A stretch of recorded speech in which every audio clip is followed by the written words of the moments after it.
प्यारे दोस्तों, आज हम आपको एक बहुत ही इबरतनाक वाकया सुनाने वाले हैं।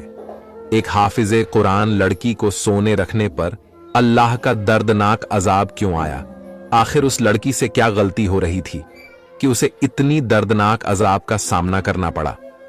प्यारे दोस्तों, इस सबक अमोज वाकया को हमारे साथ आखिर तक देखिएगा, क्योंकि शायद आपसे भी ये गलती हो रही हो। आज का वाकया मैं आपको अब्दुल गफूर नामी मस्जिद के इमाम साहब के जुबानी सुनाऊंगा। कहते हैं यह असर के बाद का वक्त था और इस वक्त गर्मी बेइंतहा की थी। बहुत हब्स फैला हुआ था और घर से बाहर कदम रखने को भी दिल नहीं करता था। मस्जिद में असर की नमाज के लिए आने वाले लोगों की तादाद बहुत कम थी। नमाज के बाद जैसे ही लोग अपने घरों को रवाना हुए तो मैं मस्जिद में ही एक तरफ पंखा लगाकर लेट गया।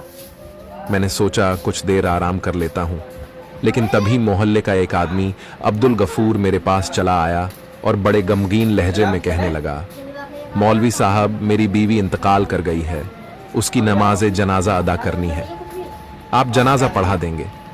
मैंने उसकी बात सुनकर सबसे पहले तो उसके साथ अफसोस का इजहार किया और उसे कहा, मुझे तुम्हारी जवान जहान बीवी की इस तरह मौत का बहुत दुख हुआ। अल्लाह उसकी मगफिरत फरमाए। जनाजे का वक्त क्या मुकर्रर किया है? मैंने उससे पूछा तो वह कहने लगा, मगरिब की नमाज के बाद ही जनाजे का इरादा है और मैं चाहता हूं कि आप ही उस जनाजे को अदा करें। अब्दुल गफूर की बात सुनकर मैंने उसके कंधे पर हाथ रखा ताकि उसे हौसला हो और कहा, तुम फिक्र मत करो, मैं जनाजा पढ़ा दूंगा। इतनी देर में मस्जिद में बच्चों ने आना शुरू कर दिया। अब्दुल गफूर वापस घर चला गया। मुझे उसकी बीवी का हकीकत बहुत अफसोस हुआ, क्योंकि गफूर की उम्र अभी मुश्किल से 30 बरस थी और उसकी बीवी तकरीबन 23 या 25 बरस की होगी। 2 छोटे छोटे बच्चे थे। मैं उन बच्चों के लिए अफसुर्दा हो गया, जिनकी माँ इतनी कम उम्र में उन्हें छोड़कर चली गई। मैंने पढ़ने वाले बच्चों को जल्दी छुट्टी दे दी और मगरिब की नमाज अदा करने के बाद मैं मस्जिद से निकल आया और अपनी जगह पर एक लड़के को मस्जिद में बिठा दिया और उसे कहा, तुम कुछ देर यहीं पर रुको, मैं एक जनाजा पढ़ाकर आता हूं। हमारे इलाके में ही एक कब्रिस्तान था जिसके बाहर जनाजा गाह बनी हुई थी। मैं जब वहां पर पहुंचा तो काफी तादाद में लोग वहां मौजूद थे। मेरे पहुंचने के कुछ देर के बाद जनाजा पढ़ा दिया गया और अब दफनाने का वक्त करीब आ गया। कुछ लोग तो जनाजा पढ़ते ही निकल गए, जबकि कुछ करीबी लोग अब्दुल गफूर के साथ ही तदफीन के लिए मौजूद थे। क्योंकि मैं खुद अब्दुल गफूर के लिए बहुत ज्यादा उदास था, परेशान था, इसीलिए उसे हौसला देने की खातिर मैं भी उसके पास ही मौजूद रहा। कब्र पहले ही खोदी जा चुकी थी और उस वक्त मैयत को कब्र में उतारा जा रहा था। लेकिन जैसे ही कब्र में मैयत को उतारते तो एकदम से ऐसा लगता जैसे कब्र तंग होने लगी हो और कब्र में से अजीब सी आवाजें आ रही हो और कब्र के अंदर सांप और बिच्छू एक बड़ी तादाद में दिखाई देने लगे, जिनकी फनकार में एक अजीब सा खौफ महसूस होता और वह सांप और बिच्छू मैयत को डसने लगते, काटने लगते। यह मंजर और यह आवाजें सुनकर वहां पर मौजूद लोग खौफजदा सा हो गए। उनमें से कुछ तो अस्तगफार करते हुए वहां से भाग निकले, जबकि अब्दुल गफूर भी परेशान नजरों से कभी मैयत की तरफ देखता, कभी कब्र की तरफ देखता। वह खुद इस वक्त बहुत हवास गंजीदा था। मैं खुद भी हैरान और परेशान था। आज तक ऐसा कोई भी वाकया मेरी नजरों के सामने नहीं गुजरा था और ना ही मैंने कभी ऐसी कोई बात सुनी थी। उस वक्त अंधेरा फैल चुका था और कब्रिस्तान का माहौल भी बड़ा ही पुरसुरा हो चुका था। मेरे अपने रोंगटे खड़े हो चुके थे, लेकिन मैंने अपनी तस्बीह को जारी रखा और वृद्ध करता रहा। अब अब्दुल गफूर बेहद परेशान हो चुका था और सोच में मुब्तला था। आखिर ऐसा हो क्या गया? यहां तक कि गोरखन ने भी वहां पर रुकना मुनासिब नहीं समझा। वह भी वहां से जाना चाहता था, लेकिन फिर मैंने और अब्दुल गफूर ने उससे दरख्वास्त की वह दूसरी कब्र खोद दे ताकि मैयत को वहां दफनाया जा सके। यूं तो सब लोग चले गए वहां पर, अब सिर्फ अब्दुल गफूर और गोरखन ही मौजूद थे। तभी तो गोरखन खौफजदा था। पहले तो उसने मना किया, लेकिन हमारी मिन्नत समाजीत करने पर वह मान गया और उसने दूसरी कब्र खोदना स्टार्ट कर दी। उस कब्र को खोदने के बाद उसने हमें मैयत वहां लाने का कहा और खुद एक तरफ खड़ा हो गया। मैं और अब्दुल गफूर मैयत को लेकर दूसरी कब्र के पास पहुंचे और उसे कब्र में उतारने लगे। लेकिन यह क्या, इस कब्र में भी एकदम से एक बड़ी तादाद में सांप और बिच्छू दिखाई देने लगे और कब्र के अंदर से चीख की आवाज बुलंद होने लगी। जबकि गोरखन ने इस मंजर को देखा तो वह भी खौफजदा होकर कब्रिस्तान छोड़ गया। इस वक्त कब्रिस्तान में सिर्फ मैं और अब्दुल गफूर थे। अब्दुल गफूर की आंखों में आंसू थे, चेहरे पर खौफ था और होंठ कपकपा रहे थे। तभी अब्दुल गफूर कहने लगा, मौलवी साहब, यह क्या माजरा है? मेरी अहलिया को जब दफन करने लगते हैं तो कब्र इतनी तंग क्यों पड़ने लग जाती है? सांप और बिच्छू नजर आने लगते हैं। आप बताएं, आखिर यह सब क्या है? मैं क्या करूं? अब्दुल गफूर की परेशान आवाज सुनकर मैंने उसे हौसला दिया और कहा, आओ हम दोनों एक बार फिर से कोशिश करते हैं और मिलकर इसको दफन करते हैं। मुझे उम्मीद है अब ऐसा कुछ नहीं होगा जब हम मैयत को कब्र में उतारने लगे। लेकिन अब की बार भी वही सब कुछ दोहराया गया। मैं पसीने में भीग गया। एक इमाम मस्जिद होते हुए अल्लाह के कहर का मुझे बखूबी अंदाजा था और मैं जानता था यकीनन यह अल्लाह की तरफ से किसी गजब का इशारा है। यकीनन यह औरत किसी ऐसे काम में मलवस रही है जिसकी वजह से इसके ऊपर यह शदीद अजाब आ रहा है। वह मुर्दा होने के बावजूद अपनी असल मंजिल को नहीं पहुंच रही, उसकी कब्र उसे कबूल नहीं कर रही। और मैंने गफूर से पूछा कि तुम्हारी अहलिया ऐसा क्या करती थी?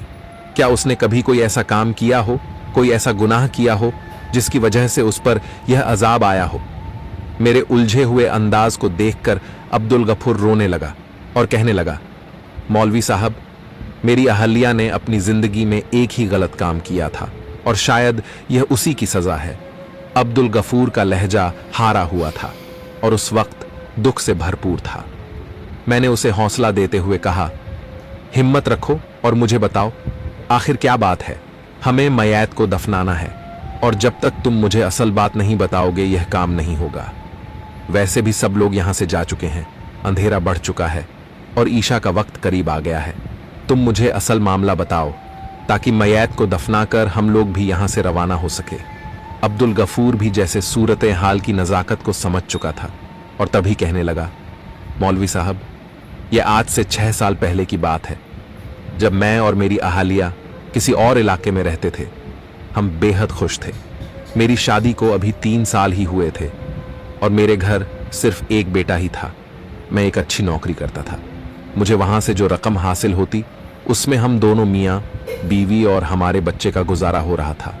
लेकिन मेरी बीवी को बनाव सिंगार का बहुत शौक था, नए नए कपड़े पहनने का शौक था और जब भी वह किसी दूसरे की औरत को देखती कि उसने अच्छे कपड़े और जेवरात पहने हुए हैं तो उसके दिल में हसद और हसरत जागने लगती और वह अक्सर मुझे भी कहती, अब्दुल, आप नौकरी के साथ कोई और काम भी करें, कोई और कारोबार भी करें। खाली इस नौकरी में क्या रखा है? हम कब तक यूं सिसक सिसक कर जिंदगी गुजारेंगे? कब तक यूं हम ख्वार होते रहेंगे? मुझे भी तो ख्वाहिश चाहिए। हम भी तो अपनी जिंदगी पुरसुकून अंदाज में गुजारना चाहते हैं और जिस चीज की मेरा दिल ख्वाहिश करता है मैं वह पूरी करना चाहती हूँ। अपनी अहलिया की बात सुनकर मैं उसे हमेशा हिम्मत देता और कहता, तुम फिक्र मत करो, बहुत जल्द मेरी तरक्की हो जाएगी, तनख्वाह भी बढ़ जाएगी तो फिर हमारे काफी मसले हल हो जाएंगे। लेकिन मेरी बात सुनकर वह कहने लगती, सिर्फ तनख्वाह बढ़ने से कुछ नहीं होगा, फिर भी कितना फर्क पड़ जाएगा। आप साथ में कोई और भी काम करें। जैसे आपका दोस्त जो पहले यहाँ पर एक आम सी नौकरी करता था, जब से वह दुबई गया उसके घर तो जैसे पैसा बरसने लगा।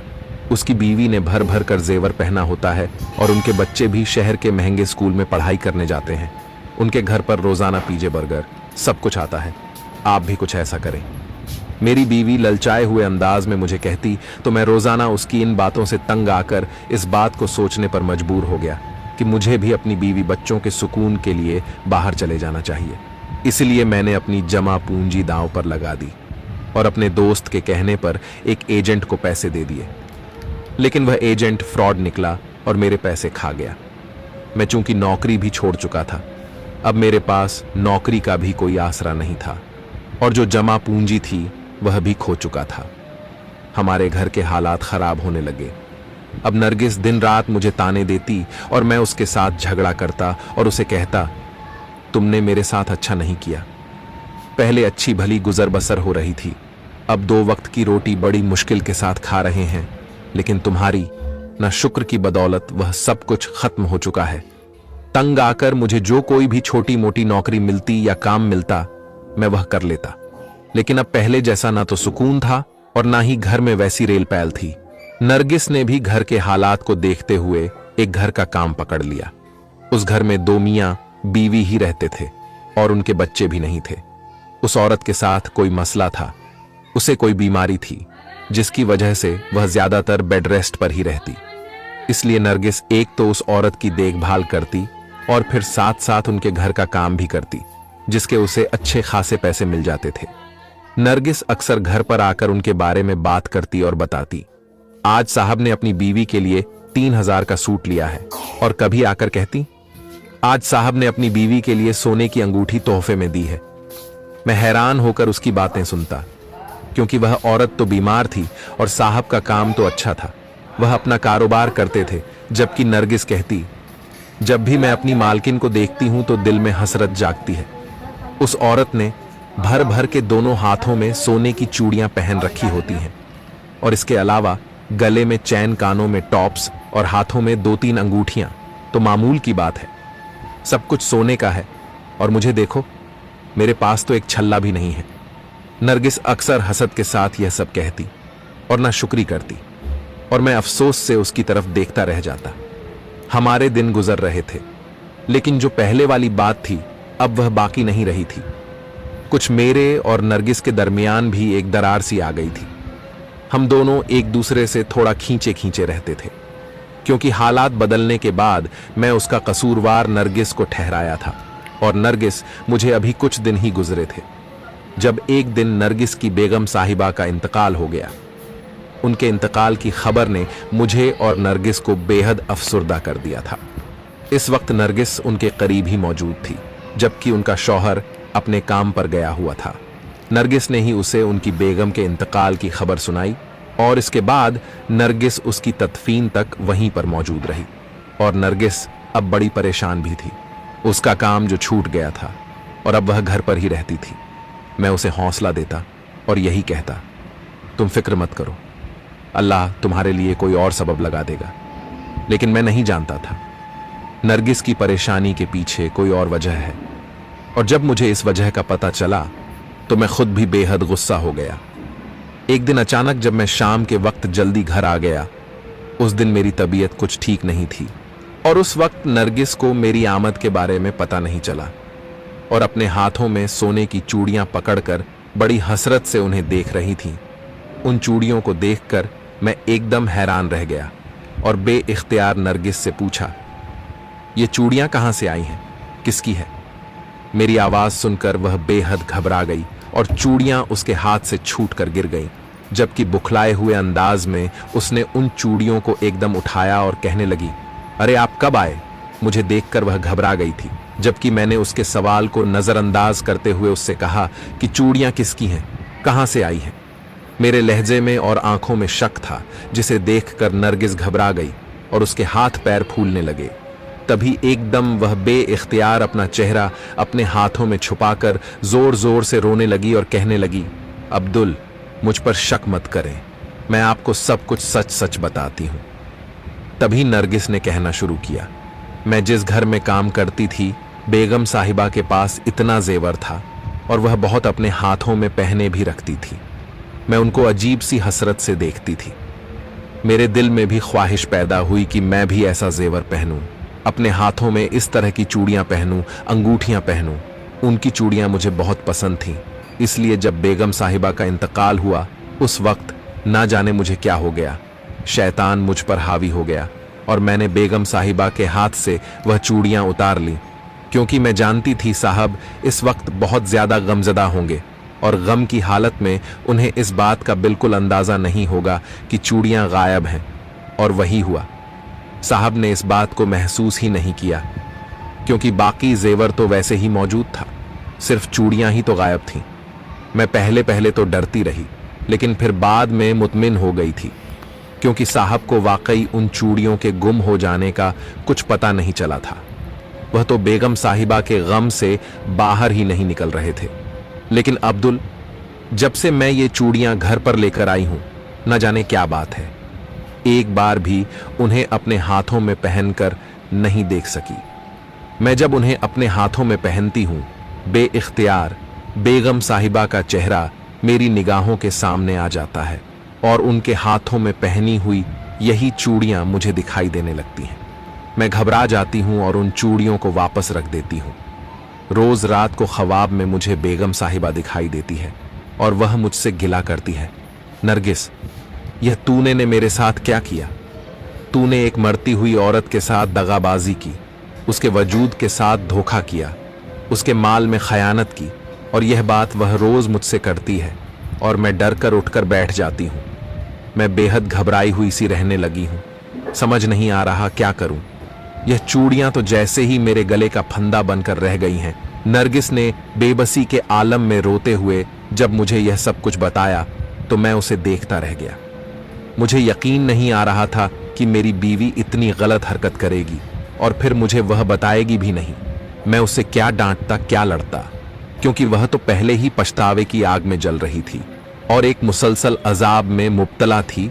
तो मैंने यही कहा, अगर तुम्हें अपने किए पर कोई पछतावा है और तुम चाहती हो कि तुम्हारे दिल से यह पछतावा खत्म हो जाए, तो बेहतर यही है कि तुम बेगम साहिबा के घर जाओ और साहब को सारी सूरत हाल के बारे में बताओ। यकीनन वह तुम्हें माफ कर देंगे। मैंने नरगिस के कंधे पर हाथ रखते हुए उसे हौसला देते हुए समझाया, लेकिन वह एकदम डर गई और कहने लगी, नहीं नहीं अब्दुल, मैं यह नहीं कर सकती, क्योंकि अगर मैंने ऐसा किया तो साहब मुझे जेल में भिजवा देंगे।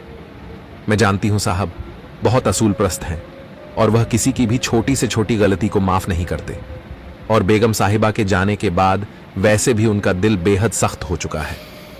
मैं जानती हूं अगर मैंने उनके सामने अपने इस गुनाह का एतराफ किया तो वह यकीनन मेरी गलती को माफ नहीं करेंगे, बल्कि मुझे जेल भेजवा देंगे, और मैं कैसे जेल जाऊंगी, कैसे तुम लोगों के बगैर रहूंगी। यह कहते हुए नरगिस मेरे हाथ थाम कर रोने लग गई और मैं बेबसी से उसे देखता रह गया। मुझे समझ नहीं आ रही थी कि मैं उसे कैसे तसल्ली दूं, इसे इस पछतावे की आग से कैसे निकालूं। इमाम साहब उस दिन के बाद से नरगिस वह नरगिस ना रही थी, बल्कि आहिस्ता आहिस्ता वह मुरझाती जा रही थी। उसका रंग जर्द पड़ता जा रहा था और आंखों के नीचे गहरे हल्के होते जा रहे थे। यूं लगता था जैसे उसे कोई संगीन बीमारी लाह हो गई हो। वाह, हमेशा खौफजिदा हालत में रहती और बाज औकात तो ऐसे ख्वाब में देखती जैसे किसी चीज को देख रही हो और उससे डर रही हो।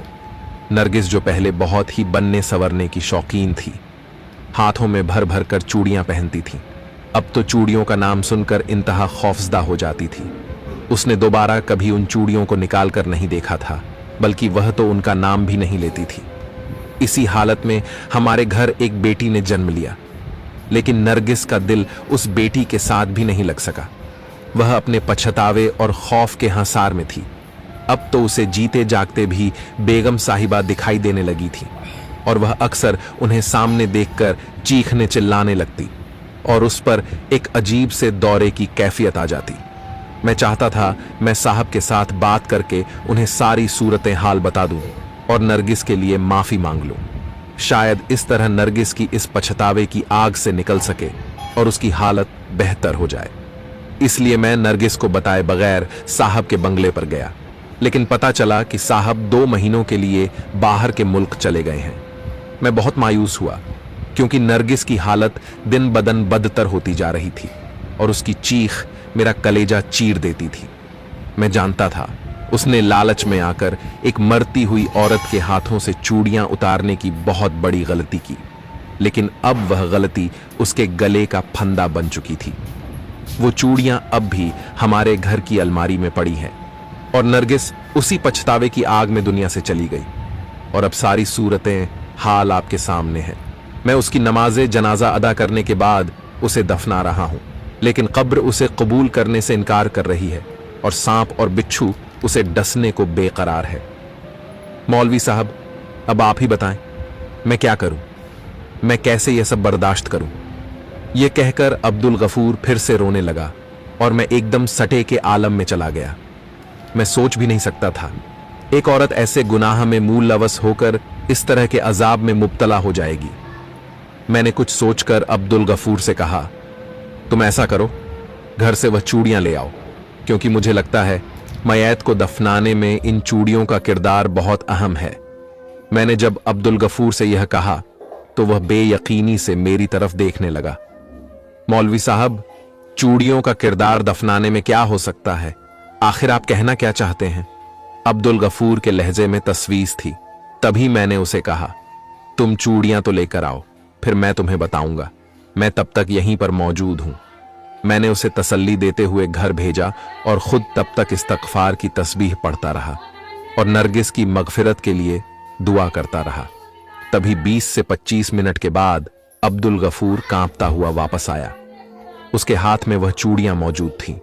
वह चूड़ियां सोने की थीं, बेहद खूबसूरत चूड़ियां थीं, शायद जिन्हें देखकर हर औरत का दिल पिघल जाए और वह उसे पाने के लिए बेचैन हो जाए। नरगिस की ख्वाहिश भी कुछ बेजाना थी, लेकिन उसने अपनी ख्वाहिश को पूरा करने के लिए गलत कदम उठाया और एक मरती हुई औरत के हाथ से चूड़ियां उतारकर हमेशा के लिए खुद को एक मुसलसल अजाब में मुब्तला कर लिया। तभी मैंने अब्दुल गफूर से कहा, इन चूड़ियों को नरगिस के कफन के ऊपर रखो और फिर मेरे साथ मैयत को दफन करो। मेरे कहने के मुताबिक अब्दुल गफूर ने ऐसा ही किया। चूड़ियों को नरगिस के कफन के अंदर रख दिया और फिर मेरे साथ मैयत को कब्र में उतारने लगा। अब की बार कब्र ने उसे कबूल कर लिया। नरगिस को वह गुनाह उसने अपने दिल को खुश करने के लिए किया था, अब उसके साथ ही जा रहा था और ना जाने आगे उसके साथ क्या होने वाला था। और यह अल्लाह ताला का राज है, यह हम में से कोई भी नहीं जान सकता। मैंने और अब्दुल गफूर ने नरगिस को दफना दिया और कब्र की मट्टी बराबर करके हम लोग कब्रिस्तान से निकल आए। इस वक्त अब्दुल गफूर बेहद अफसुर्दा था, क्योंकि उसे तो दोहरी परेशानी और दुख बर्दाश्त करना पड़ा। पहले तो उसकी अजीज जान से प्यारी बीवी इस दुनिया से रुखसत हो गई और दूसरा उसकी मैयत के साथ वह सब कुछ पेश आता रहा। उसने भी अब्दुल गफूर को बेहद परेशान कर दिया था। मैं सारे रास्ते उसे समझाता रहा और सब्र की तसल्ली करता रहा। अब्दुल गफूर को उसके घर छोड़ा और खुद मस्जिद में आ गया। ईशा की नमाज तो कब की हो चुकी थी, लेकिन मुझे तो अभी अदा करनी थी। मैंने अकेले ही नमाज अदा की और अल्लाह के हुजूर नरगिस के लिए बेहद दुआ की, क्योंकि मैं जानता था नरगिस ने एक ऐसा गुनाह किया है जिसकी सज़ा उसे शायद क़यामत तक भुगतनी पड़े। प्यारे दोस्तों, अगर आपको इस वीडियो से सबक हासिल हुए हैं तो सबसे पहले अपने फैमिली दोस्तों, रिश्तेदारों में शेयर ज़रूर करें, क्योंकि उन्हें भी इबरत हासिल हो। और चैनल को सब्सक्राइब करके कमेंट बॉक्स में अल्लाहू अकबर ज़रूर लिखिएगा। शुक्रिया।